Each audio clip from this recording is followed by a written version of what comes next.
My mother's dream has always been to do something on the Tibetan plateau and to get people to learn to use their raw materials once again.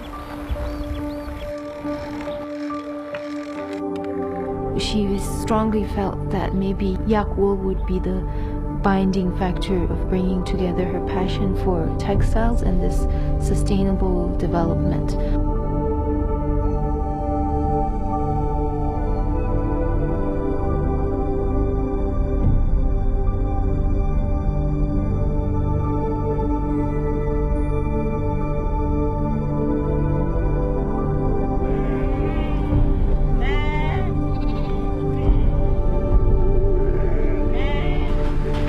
Over the years, the project has grown with first 30 people, and then it went up to 70, and last year it went up to 115.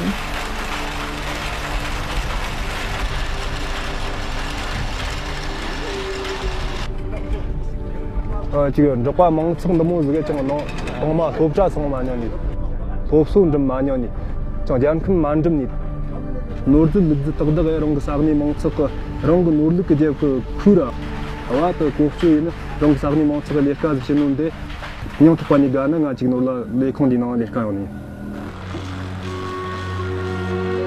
I would say for the nomads, it's the women that our workshop has had the biggest impact on. For women, life here has been really difficult. That's the way it's been for centuries. In summers, they have to wake up at 3 in the morning, start milking the animals, and they really don't stop till midnight, and they literally only sleep 3 to 4 hours during the summer months.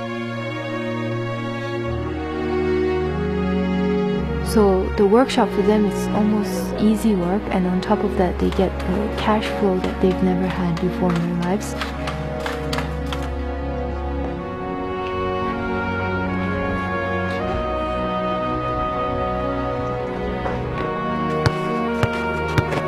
A project like this can't succeed unless the people are really involved and believe in it themselves and see it as something that's going to better their living.